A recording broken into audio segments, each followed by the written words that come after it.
Welcome friends, it's Caleigh Bird, and I've decided to use some of my quarantine time to draw the only life model I've got around, me! And I've actually had a really good time doing this, popping right in front of the mirror and just letting it go. Hope you guys enjoyed today's video. Make sure you pop that subscribe button and ding the bell so you're always back for the artsy goodness.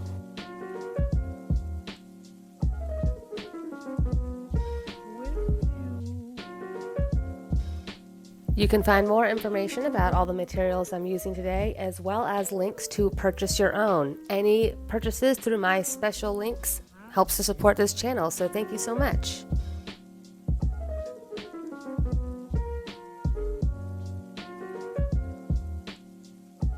So the answer is yes, I did actually draw this entire self-portrait over about 3 days, just sitting right in front of the mirror in the corner of my bedroom. Make sure you stick around to the end and I'll show you my insane setup squunched up here in the corner, and you will see just the suffering and the sacrifice I made to make sure to get all the best camera angles just for you, my lovely viewer. I hope you enjoy this video because it was really a fun process, the whole thing, and definitely stretched the limits of my creative abilities. So I am really excited about this, also because like any artist, you know, we all tend to do self-portraits throughout the years. It's just, you know, something that you do. Sometimes you do it for class, sometimes you do it for fun, sometimes you do it for practice, sometimes you do it because you are in quarantine and there is nobody else willing to sit still long enough for you to draw them. But no matter the reason, we all do self-portraits, and this is definitely by far the most accurate self-portrait I have ever done in my life. So hooray for new milestones. I'm really excited. It's been a couple of years since I've done one, but yeah, this is definitely the most accurate. So it always feels good, you know, when you reach a new height in your personal artwork. Not to mention the fact that this is like the first time I've really sat down and spent multiple days on a single drawing. I'm used to doing the life drawing figure sessions. I mean, obviously in Honolulu, I was doing them every week, and now I do them whenever I can where I'm traveling. But usually the longest pose you're going to get is 20 minutes. Sometimes they'll do two 20-minute poses that are the same, so you might get 40 minutes or something. But I probably spent, gosh, I don't even know, 9 hours, 10 hours, 9 hours, something like that on this drawing. And, you know, to find someone who will sit still for 9 hours for free, which, hey, I guess I'm a pretty cheap model.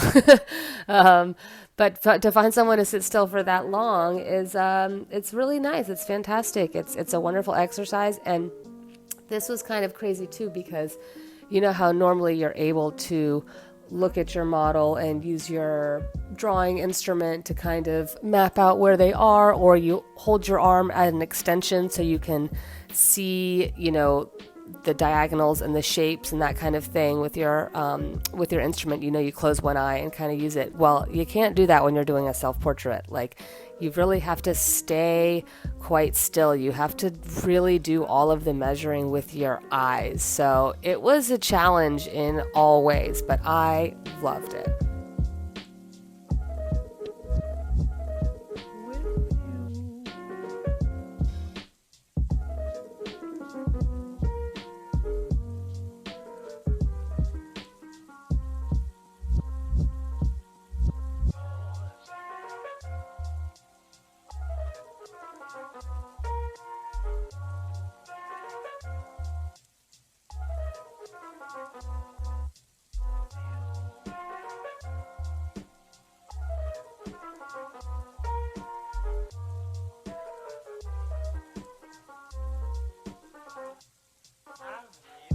So you'll notice that the way that I draw is basically just starting from the top and working my way down. I don't tend to block in large shapes and then refine. I just kind of try to do my finalized lines relatively early on in the game. And as you'll see, that does mean that I do plenty of lines that have to be corrected, but I'm okay with it. I mean, it used to drive all of my art teachers so crazy. They're like, no, you need to start with the big shapes, block in, reduce, refine, da da da da da. But you know, I learned to draw that way. I definitely initially learned to draw that way, but pretty soon after I had kind of gotten block shapes figured out, this is the way I wanted to learn how to draw. And so just, 15, 20 years, whatever, relentless stubbornness and starting from the top of the paper and working my way down, I finally sort of figured it out. Now, of course, that does mean that there's plenty of times that I have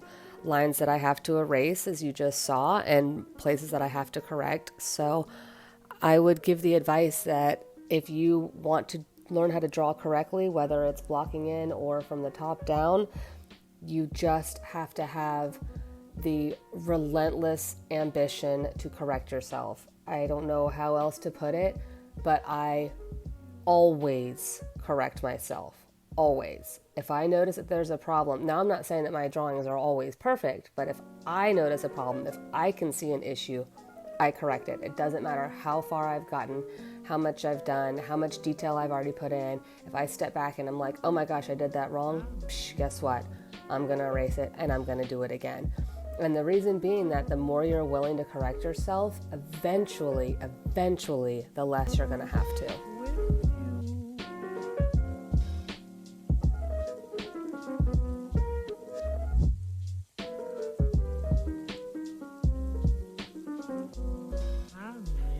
I decided that not only did I want to do the challenge of drawing myself through a mirror, but I wanted to challenge myself with all of the most intricate pieces of the body. So I wanted the beautiful kneecap in there. Definitely had to have a hand and both feet. That's right, both feet.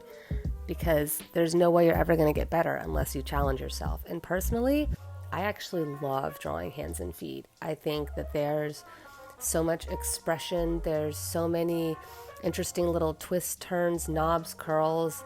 Like, I feel like you can tell a lot about a person by their hands and how they hold them. I just, I know a lot of people find them very challenging, and it is challenging. Luckily, I had lots and lots of practice when I was quite young, so I was able to soak it up like a sponge. But to me, there's nothing more satisfying than drawing a hand that looks like it could actually spring into action.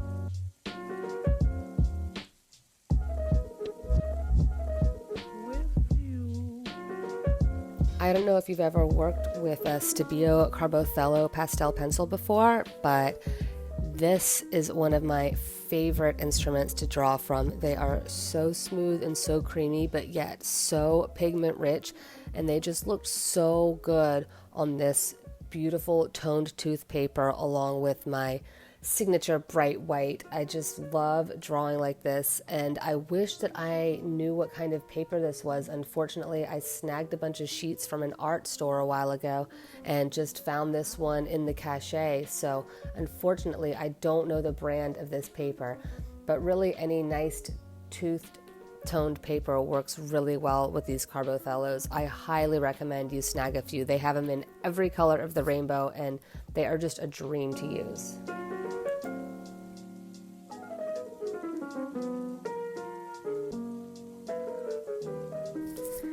Now, I must say, I know no one enjoys being cooped up in their house for a seemingly endless amount of time, but I have to admit, there has been some incredible creativity and artwork coming out of folks that have nothing better to do than just sit around their house and pull out their art supplies. I have been loving all these fun little videos and challenges. I've been participating in a few. Just Instagram is blowing up with creativity. I mean, here on YouTube too. Oh my gosh, people are starting to come out with twice a week videos and stuff. All my favorite workout folks are doing it live. This is not where any of us want to be, but I must say I am really inspired where people are taking this situation. If you decide to do your own mirror self-portrait, please tag me on Instagram. I would love to see it, even if you just do your face, much less your whole body, whatever, but please tag me. I'd love to see it. I'd love to share it in my stories. I think it's just incredible where our minds can take us when we really have no place to go except for inside of them.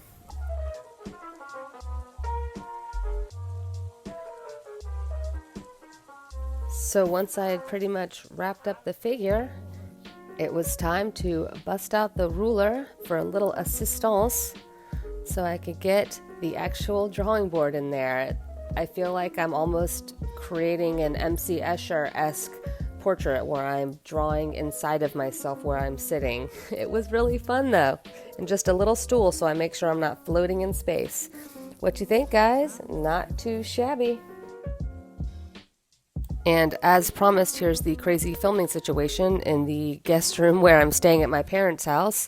I busted out both cameras and all the lights I could. So basically I had to set it up where the light on the right was facing towards me as the subject of the drawing, and then the light on the left was facing towards my drawing board so that I could make sure to film it. And yeah, do you see my iPhone right there front and center? Yeah, it pretty much got the best view the entire time. I would have to adjust it as well as myself every time I was focusing on a new part of the drawing, because let's get real, I wasn't able to actually hold this pose straight for 9 hours. I kind of had to hold the area that I needed at the time.